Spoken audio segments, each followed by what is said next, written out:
en un periodo presidencial en 4 años. Primero vimos la salida de Pedro Pablo, luego después que renuncia.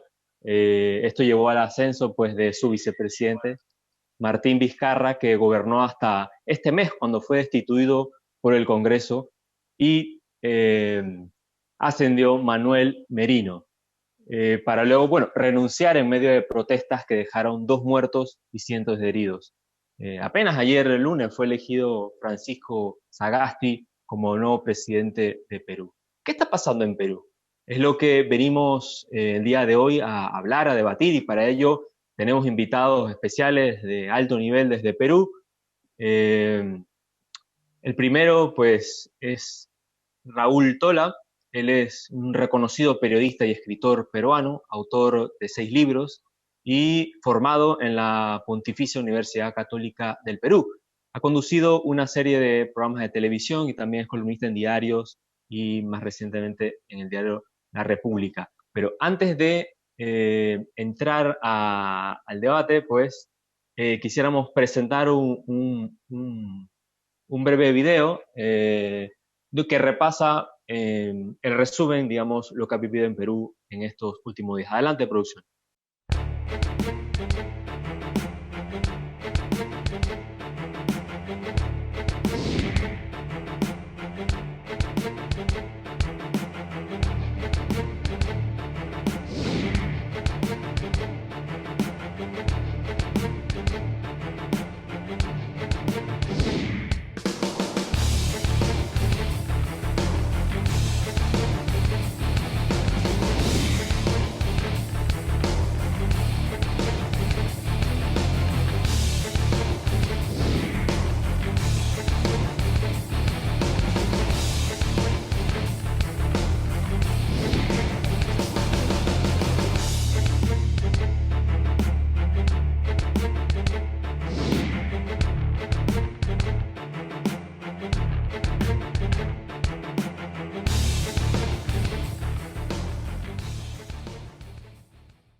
Destituciones, presidentes renunciados, acusos de corrupción, protestas en las calles y represión policial con fallecidos. Es un año preelectoral en Perú, además bajo pandemia y una posible recesión económica.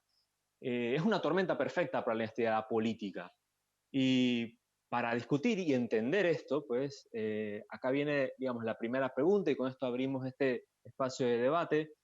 Da la impresión que se ha convertido el país, Perú, en un país ingobernable, incluso ingobernado. En pocas palabras, digamos, ¿cuál es el estado de la situación hoy en Perú, Raúl? Pues yo Bienvenido a la Estrella diría, de Panamá. ¿qué tal? Muchas gracias por la invitación. Yo diría que esa tormenta perfecta que ha descrito también el reportaje que acabamos de ver y que tú has referido, felizmente ha pasado, ¿no? Es decir, luego de la vacancia de Martín Vizcarra se sucedieron una serie de acontecimientos que generaron una gran reacción ciudadana frente a la presidencia de Manuel Merino y a las decisiones que fue tomando durante la corta semana que le tocó ser presidente a Merino.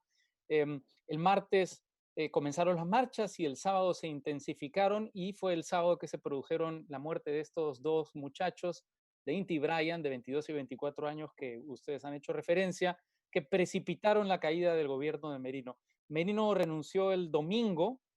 Se esperaba que ese mismo domingo el Congreso tomara una decisión para encontrar un presidente de consenso. Como no hay vicepresidentes ya a los cuales echar mano, lo que ordena la Constitución es que el presidente del Congreso asuma la presidencia de la República. Así que había que hacer un cambio para que la lista que había elevado a Merino a la presidencia fuera también reemplazada y se encontrara una figura de consenso, que ha terminado siendo Francisco Sagasti, pero el domingo no se llegó a un acuerdo, por lo que en la práctica ese domingo el Perú durmió sin gobierno y durmió sin presidencia del Congreso, es decir, en un estado constitucional de anarquía. Ayer ya juramentó Sagasti como presidente de la República, luego de haber sido finalmente elegido presidente del Congreso, y esperamos que estos 5 meses que faltan para las elecciones y estos cerca de 9 meses que faltan para la transición de mando que ocurre en el Perú el 28 de julio, las cosas se normalicen, aunque las dificultades, los problemas que llevaron a esta crisis constitucional, yo creo que persisten, a pesar de que el Perú ha caído en las manos probablemente del congresista que estaba más capacitado para sacar adelante esta transición. Claro. Mira, entre las motivaciones, digamos, que para la vacancia contra Vizcarra están las acusaciones, digamos, de corrupción cuando él fue gobernador en el departamento de Moquegua. Digamos que no sería el primer político peruano salpicado por corrupción, eh, pero el detalle acá es que, digamos, del total de los 130 congresistas que votaron por destituir a Vizcarra, al menos 68 tienen investigaciones ligadas a la corrupción. Y ninguno de ellos ha dejado el cargo ni renunciado a su inmunidad para ser investigado. Entonces, digamos, en la mayoría de los países puede haber una cierta tensión entre el ejecutivo y el legislativo, pero en Perú esto termina, digamos, en una crisis política, institucional. ¿Sería un Sí, momento, digamos, para debatir el modelo político peruano o esto puede resolverse simplemente por la vía electoral? pues ahí hay dos temas que tú estás mencionando que me parecen muy pertinentes para explicar lo que viene ocurriendo, ¿no? En primer lugar está el fenómeno de la corrupción. Hace exactamente 20 años, el 16 de noviembre del año 2000, juramentó un gobierno de transición dirigido por Valentín Paniagua, que sucedió a la caída del gobierno de Alberto Fujimori y Vladimiro Montesinos, que cayó por corrupción y que terminó estando preso tanto Fujimori como Vladimiro Montesinos como parte, como la mayor parte de su entorno presos por corrupción y por violación a los derechos humanos. Es curioso que 20 años después estemos en esta situación, pero también es verdad que en el Perú eh, ocurre un fenómeno muy particular. El Perú es muy sensible a la corrupción. Luego de la experiencia de Fujimori, los ciudadanos peruanos se volvieron muy sensibles a la corrupción. Y a diferencia de otros países que defienden el statu quo, en el Perú no hay ningún problema en que los presidentes sean investigados y vayan a la cárcel. Por lo menos es mi lectura. Como consecuencia de esta mirada, me parece fiscalizadora y me parece sana de la forma de hacer política, todos los presidentes de los últimos 20 años están con problemas en la justicia, ¿no? Con problemas vinculados específicamente al caso Odebrecht. Toledo está detenido en los Estados Unidos esperando a ser extraditado al Perú para responder por una coima de casi 30 millones de dólares por Odebrecht. Alan García se suicidó cuando iba a ser detenido. Ollanta Humala ha estado en prisión también y sigue su proceso por vinculaciones con Odebrecht. Finalmente, Pedro Pablo Kuczynski también actualmente se encuentra con prisión domiciliaria. Y el último en esta saga de presidentes involucrados en sobornos fue Martín Vizcarra. Ahora, hay que distinguir el caso de Vizcarra de los anteriores casos. ¿Por qué? Porque a Vizcarra, digamos, el proceso de vacancia no se le abre por acusaciones de corrupción dentro de un proceso, se le abre por los testimonios de aspirantes a colaboradores eficaces. Es decir, de aquellos que se encuentran en un estadio previo a un proceso judicial. Así que yo creo que hay una poderosa carga política en la vacancia de Vizcarra, porque además el Congreso lanzó la vacancia de Vizcarra o trató de revestirla, si tú quieres, de un afán moralizador. Y justamente es este Congreso que tiene 68 personas con investigaciones de corrupción. Es un Congreso que ha estado tratando de traerse abajo el convenio entre la justicia peruana y Odebrecht. Es un Congreso que está tomado, hay que decirlo claramente, por numerosas mafias, las mafias de las universidades informales de mala calidad que proliferaron en el Perú desde 1998 y que están cayendo sistemáticamente producto de una reforma educativa, de una reforma universitaria que busca una mayor calidad y frente a la que estas universidades están reaccionando son universidades que han producido muchísimo dinero y que tienen muchísimos recursos y que tienen bancadas enteras dentro del Congreso a su disposición.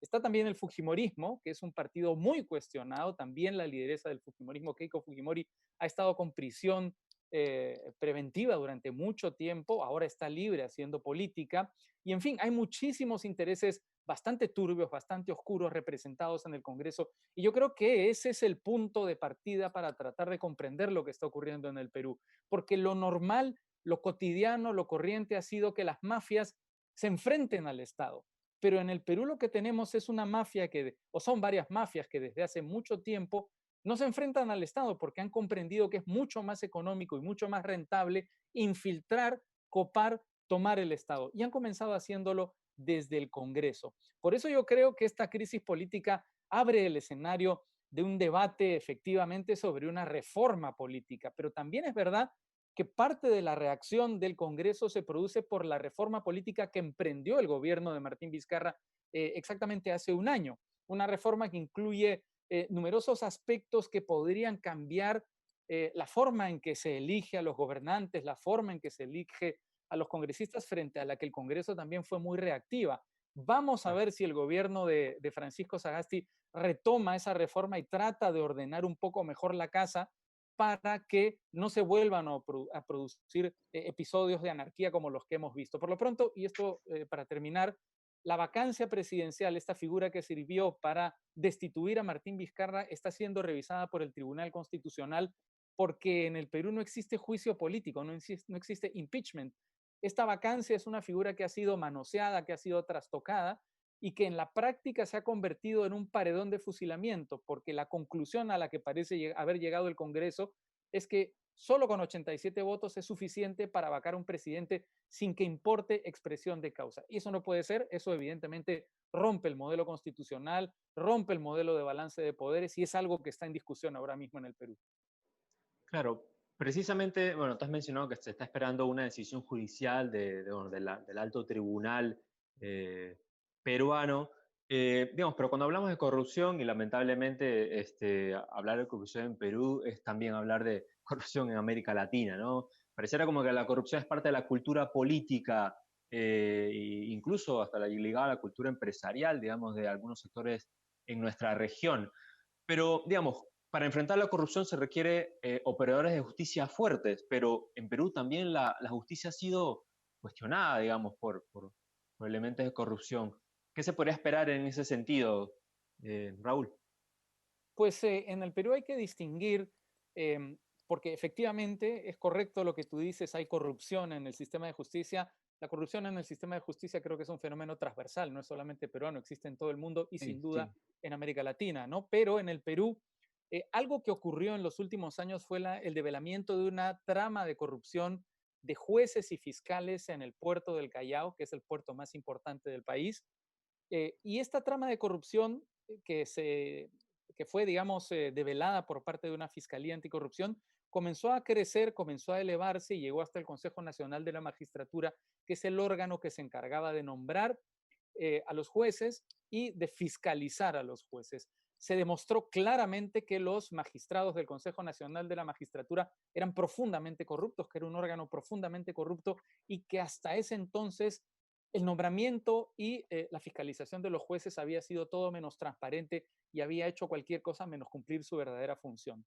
Fue parte también de, digamos, la reacción que vino de parte del Congreso contra el gobierno de Martín Vizcarra, porque, por ejemplo, se ha demostrado que el partido Fuerza Popular de Keiko Fujimori, además de que Keiko Fujimori estuvo presa por Odebrecht, también tenía vinculaciones con esa mafia judicial. Ahora, en el capítulo Odebrecht hay que decir que junto con el Brasil, el Perú es el país que más ha avanzado, justamente por lo que te he dicho. Todos los presidentes de los últimos 20 años están involucrados en estas investigaciones, en estos procesos. Esto habla evidentemente de una corrupción generalizada, pero también habla de una fiscalía anticorrupción que ha estado haciendo su trabajo.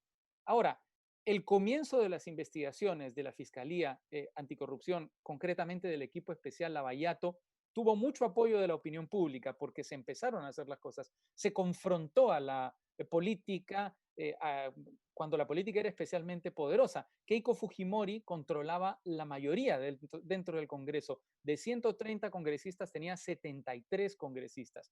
El equipo especial Lavallato se enfrentó a ella, se enfrentó a expresidentes y fue empezando a presentar pruebas que demostraban efectivamente sus denuncias por corrupción. Desafortunadamente, estas investigaciones parecen haberse paralizado porque nos hemos quedado en la etapa investigativa. Hasta ahora no hay ninguna condena de parte del equipo especial Lavallato. Hay una condena me parece que es en Lambayeque, al sur del Perú, al norte del Perú, pero el resto de los grandes procesos anticorrupción el proceso contra Pedro Pablo Kuczynski, contra Keiko Fujimori, el proceso contra Alejandro Toledo, el proceso contra Ollanta Humala, el proceso contra el exalcalde de Lima, que también está involucrado en estos casos, el proceso contra la exalcaldesa de Lima, que también está involucrada en estos casos. Ninguno de estos procesos no solo no tiene sentencia, sino que ni siquiera tiene acusación.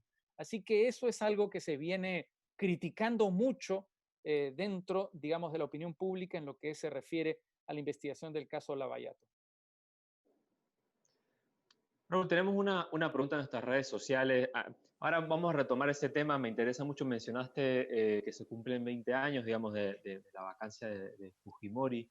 Pero bueno, nos llegan preguntas en nuestras redes y una de ellas es sobre las protestas. Y bueno, ¿qué mensaje da, digamos, a la población el hecho que después de registrarse multitudinarias protestas, el Congreso decidió colocar a un liberal como presidente del legislativo? ¿Qué consecuencias podría tener esto para el país? Pues Francisco Sagasti es un centrista, efectivamente es una persona, me parece, liberal, eh, pero es básicamente una figura de consenso, una figura que no dispara reacciones, animadversiones.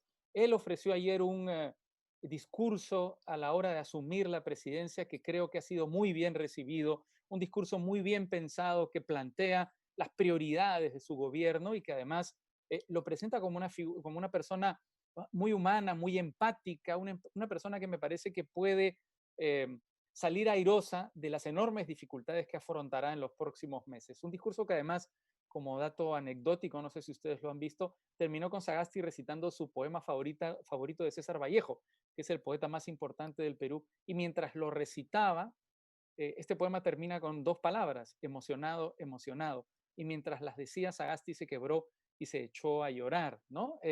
Ahora, es verdad también que uno de los elementos que se viene discutiendo es la reforma constitucional, ¿no? Se está discutiendo en el Perú si se cambia la constitución un poco siguiendo el ejemplo de Chile, o lo que se hace es introducir reformas específicas a la constitución.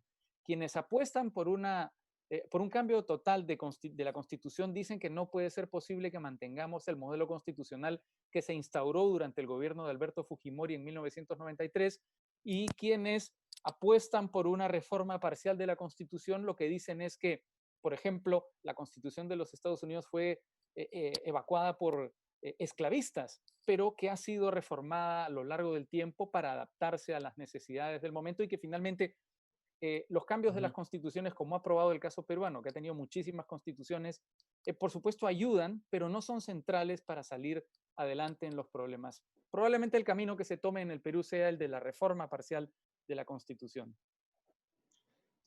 Ahora, Raúl, está claro, digamos, que Merino, incluso en redes le dicen Merino el Breve, y su partido, Acción Popular, digamos, quedó muy mal parado. De hecho, hay datos de que hay militantes jóvenes que se han salido del partido, etcétera. Pero, digamos, desde tu punto de vista, ¿cuáles son los actores que salieron bien parados en esta crisis? Solo quería hacer una pequeña precisión sobre lo que dije del caso Lavallato. La sentencia es en Ancash, no en Mm. Lambayeque. Pues efectivamente ha quedado muy mal parado Acción Popular, el partido que llevó, digamos, a Manuel Merino a la presidencia. También es verdad que Acción Popular es un partido con muchas facciones. No se puede definir bien qué es Acción Popular. Para comenzar, Acción Popular es una marca que alcanzó una buena posición en el Congreso que eligió a Manuel Merino, porque Acción Popular es un partido político antiguo en el Perú que ha tenido dos presidentes democráticos. El recuerdo de Fernando Belaúnde Terry y de Valentín Paniagua, que fue el presidente de la transición, creo que ayudó mucho a Acción Popular, pero ahora mismo es difícil entender por qué Acción Popular ha tenido este comportamiento tan cercano a la mafia y tan poco democrático en este tiempo, ¿no? En general, yo creo que los perdedores de esta semana han sido los partidos de los 105 congresistas que votaron a favor de la vacancia de Martín Vizcarra. Está Acción Popular, pero también está Alianza para el Perú, está UPP, está también la izquierda, el Frente Amplio votó a favor de la vacancia de Martín Vizcarra, y hoy día ha salido una encuesta del Instituto de Estudios Peruanos que demuestra que el Congreso iba claramente en contra de la voluntad popular, porque el 93% de los encuestados estaba en contra de esa vacancia. Así que, digamos, esa mayoría que votó a favor de vacar a Vizcarra, que tiene partidos políticos que están presentando candidatos para las elecciones del año que viene, yo creo que esa mayoría ha perdido nítidamente, se ha desnudado y yo creo que la ciudadanía tendrá muy presente el recuerdo de lo que hicieron a la hora de ir a las urnas el año entrante, lo que seguramente cambiará la correlación de fuerzas y la situación de las encuestas y de los favoritismos electorales. Claro. Raúl, hay un clan político, digamos, en Perú que ha marcado su historia durante las últimas décadas, que es el clan Fujimori. ¿Cómo queda el Fujimorismo en esta coyuntura? ¿Qué rol está jugando? ¿Cómo, Pues muy después de mal, una ¿no? especie... O sea, el Sí, sí. Fujimorismo es efectivamente un partido que ha tenido una presencia muy importante, muy trascendental en la historia política reciente de nuestro país. El Fujimorismo a partir de 1990, cuando es elegido Alberto Fujimori, y específicamente de 1992, el 5 de abril de 1992, cuando da un autogolpe que le permite introducir todas estas reformas y una nueva constitución, marca la pauta política en el Perú. El Perú durante mucho tiempo se ha dividido entre fujimoristas y antifujimoristas, siendo el antifujimorismo mayoritario en el Perú, lo que ha quedado demostrado, por ejemplo, en la elección de Ollanta Humala y en la elección de Pedro Pablo Kuczynski. Ambos compitieron en segunda vuelta contra Keiko Fujimori, que ganó ampliamente la primera vuelta, pero que perdió por muy poco la segunda vuelta. En el caso de Pedro Pablo Kuczynski, por 40.000 votos nada más. Es decir, menos personas que las que entran en el Estadio Nacional de Lima. El Fujimorismo pues trató de presentarse como un nuevo Fujimorismo de la mano de Keiko Fujimori, como un Fujimorismo que se intentaba desmarcar de Alberto Fujimori, pero una vez que se fueron sucediendo los hechos y que perdió esta segunda elección frente a Pedro Pablo Kuczynski, yo creo que se desenmascaró como lo que realmente era, ¿no? Para comenzar, Keiko Fujimori no admitió su derrota en las elecciones, nunca felicitó a Pedro Pablo Kuczynski por su derrota en las elecciones y durante los últimos años se ha pasado el tiempo alegando un fraude sin tomarse la molestia de mostrar las pruebas de ese fraude. Y además está involucrado en la corrupción de Odebrecht. Eh, eh, hubo un problema además dentro del clan familiar por el control del partido, una disputa muy grave, muy profunda entre Keiko Fujimori y Alberto Fujimori, para salvar de su primer proceso de vacancia, que también lo tuvo Pedro Pablo Kuczynski hasta que renunció, se alía con el hermano menor de Keiko Fujimori, Kenji Fujimori, que es el favorito de su padre, y Kenji Fujimori era un militante por el indulto de Alberto Fujimori. Entonces, para salvar a Pedro Pablo Kuczynski, Kenji Fujimori le da los 15 votos que controlaba dentro de la bancada de Fuerza Popular, de la bancada fujimorista, y a los pocos días, Pedro Pablo Kuczynski indulta a Fujimori, exactamente el 25 de diciembre. Increíblemente, la parte del partido que controlaba Keiko Fujimori se mostró en contra de este indulto. Es decir, era un partido atomizado, Keiko Fujimori estaba haciendo lo posible por controlar el partido y se fue revelando además como un partido desde su mayoría en el Congreso, de su mayoría absoluta en el Parlamento, que jugó claramente en contra de los intereses del país, en contra del bienestar del país y que obstruyó el desempeño primero del gobierno de Pedro Pablo Kuczynski y luego del gobierno de Martín Vizcarra, hasta que Martín Vizcarra cerró el Congreso constitucionalmente. Raúl, digamos, hay un tema, un problema transversal que cruza no solamente el Perú, sino el mundo entero en este momento, que es la pandemia del COVID-19. Perú tiene más de 35.000 casos fallecidos, digamos, y casi 100.000 casos. Más fallecidos o casi la misma cantidad que el número de personas que murieron durante el conflicto interno del Perú. ¿Cómo tú crees que, digamos, esta crisis política en medio de una crisis sanitaria, la peor, digamos, en los últimos 100 años, va a tener una salida, ¿no? Con esta presión que a su vez es una crisis económica, ¿no? Por las consecuencias que ha tenido la pandemia en las economías del mundo. Pues esos eran algunos de los argumentos en contra de la vacancia también, porque se decía que con lo que estaba lloviendo en el Perú, el país que durante un par de semanas estuvo primero en el mundo en muertes por millón por COVID, que solo en abril perdió el 40% de su PIB, que está a solo 5 meses de las elecciones generales, no tenía ningún sentido vacar al presidente, es decir, introducir inestabilidad política en una situación ya muy explosiva, ¿no? De todas maneras, lo hizo el Congreso en un acto que a mí me parece absolutamente irracional e irresponsable y que solamente se puede explicar porque los líderes de las mafias presentes en el Congreso no están pensando en términos políticos, sino tratando de salvarse de la cárcel. Pero, digamos, al heredar la presidencia, al asumir ayer la presidencia, Francisco Sagasti ha establecido que esas son sus prioridades, ¿no? En primer lugar, enfrentar la pandemia, que el Perú no vuelva a vivir una situación tan dramática como la que vivió hace un mes, que no haya una segunda ola y si la hay, que se minimicen sus efectos, enfrentar, digamos, también los efectos económicos de la pandemia y además de estas dos prioridades que ha establecido claramente dentro de su gobierno, es importante para el gobierno de Sagasti sacar adelante unas elecciones limpias, ¿no? Donde el gobierno muestre claramente su imparcialidad y permita que ese capital fundamental de la democracia, que es el voto ciudadano, llegue a las urnas y elija un sucesor. Claro. Digamos, las manifestaciones recientes en estos últimos días en Perú hablan de una sociedad, digamos, harta de los políticos, de los empresarios corruptos. Ahora, esta manifestación tiene algo destacable, ¿no? Que es que hay una participación grande de jóvenes, algo que incluso se ha visto en protestas en Chile e incluso recientemente en Panamá, en noviembre pasado, hubo unas protestas contra las reformas constitucionales y el papel de la juventud fue clave. Entonces, en Perú se habla ya de la generación del bicentenario. Sí. Esta generación, digamos, es una generación de cambio. En Perú ha cambiado la cultura política, digamos, de estos jóvenes que se vayan todos, que permite, digamos, quizás algún cambio estructural en la política peruana. Se le ha llamado efectivamente la generación del Bicentenario, me parece que es un nombre muy adecuado. El próximo año se cumplen los 200 años de la independencia del Perú. El Perú se volvió república hace 200 años. Estamos muy lejos de cumplir el ideal republicano que inspiró, digamos, a los padres fundadores, si tú quieres, de nuestro país.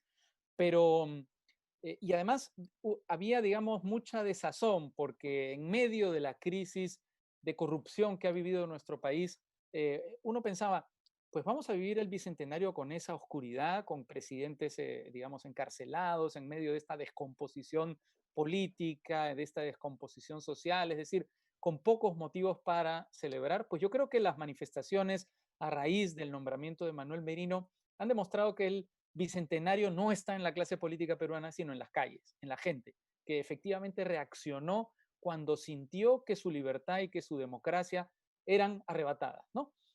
Una cosa que es importante para comprender el fenómeno de las marchas, de las manifestaciones, es que el Perú lleva 20 años de democracia desde la caída del gobierno de Alberto Fujimori. 20 años puede parecer poco para los países democráticos, pero es el periodo más largo de democracia sin interrupciones que ha tenido el Perú.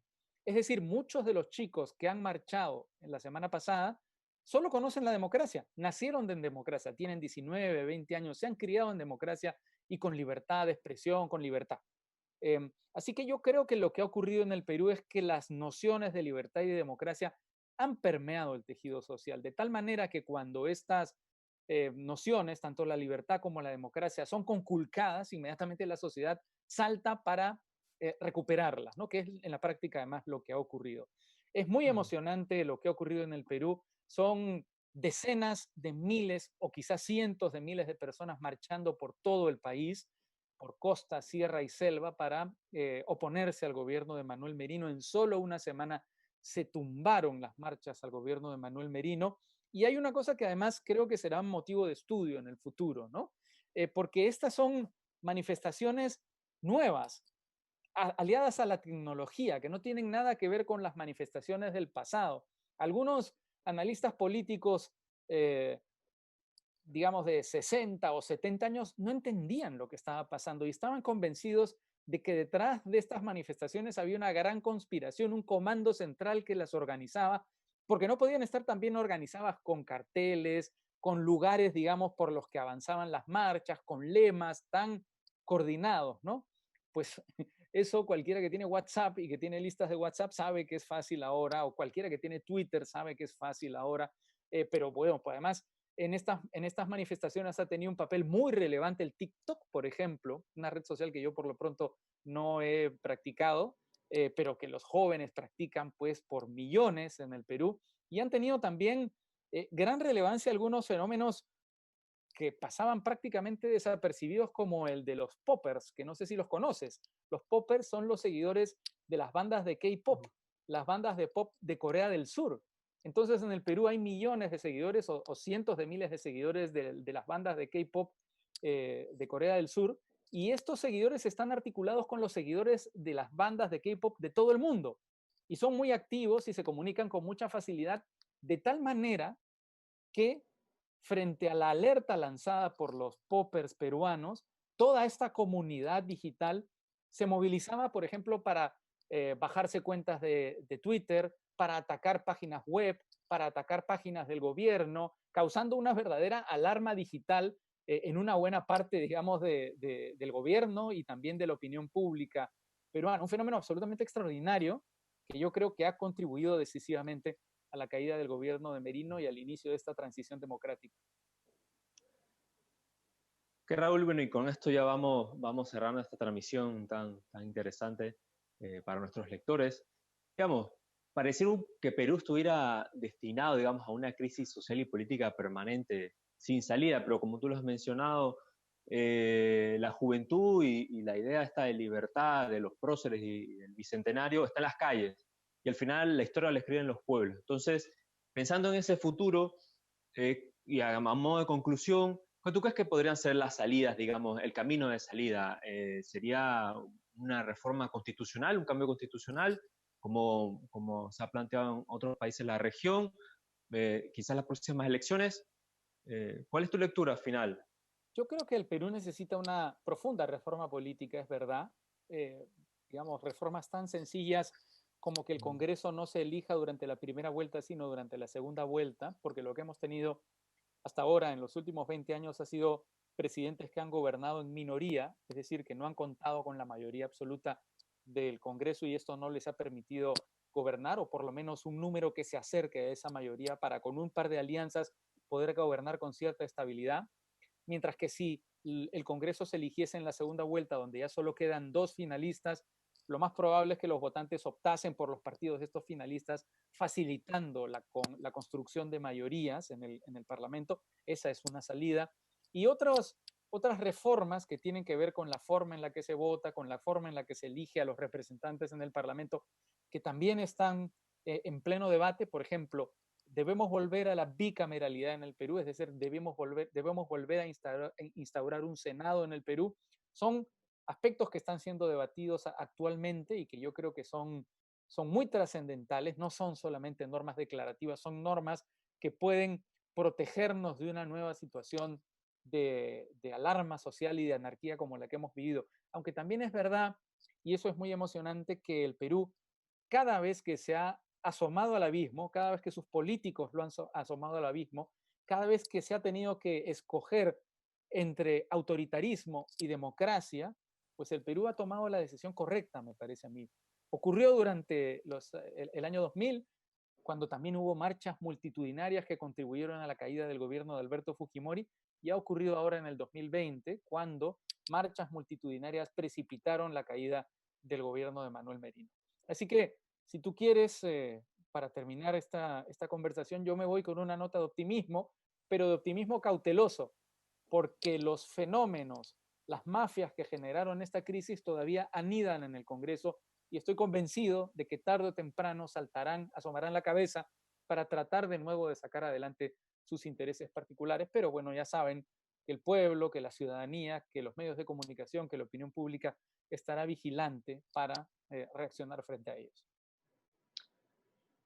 Raúl Tola, periodista, analista político, muchas gracias por acompañarnos aquí en La Estrella de Panamá, esta transmisión especial sobre la situación en Perú. Ojalá el panorama mejore allá y ánimo y fuerza a ustedes y al pueblo peruano. Un gusto, muchas gracias.